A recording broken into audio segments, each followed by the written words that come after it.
Bonjour, bienvenue sur DigiSchool, je suis Manuela Levalet, votre professeur de français.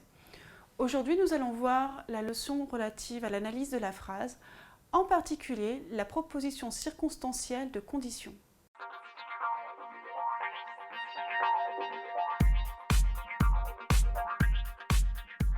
Commençons par définir cette proposition circonstancielle. Cette proposition formule une hypothèse, une possibilité, une supposition, donc quelque chose qui n'est pas sûr.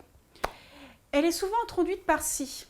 Et dans la seconde partie de la phrase, on va souvent trouver comme temps le conditionnel.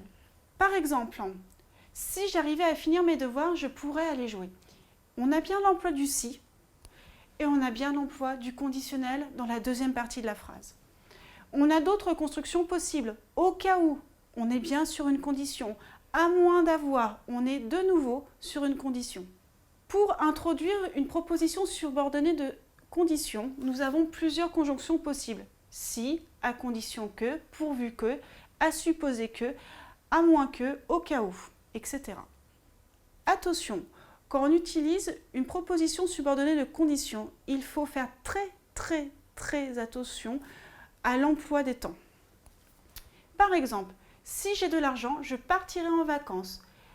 Le si, là j'ai du présent, donc je vais utiliser du futur dans la deuxième partie de la phrase. De même, si j'avais de l'argent, je partirais en vacances.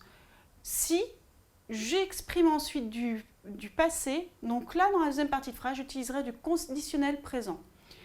Enfin, si j'avais eu de l'argent, je serais parti en vacances. Ici, j'ai un temps composé, le plus que parfait. Donc, dans la deuxième partie de la phrase, j'utilise un conditionnel passé. Donc, une composition aussi de deux éléments, l'auxiliaire et le participe passé.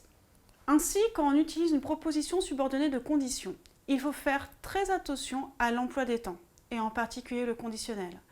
Merci d'avoir suivi cette vidéo et à bientôt sur DigiSchool.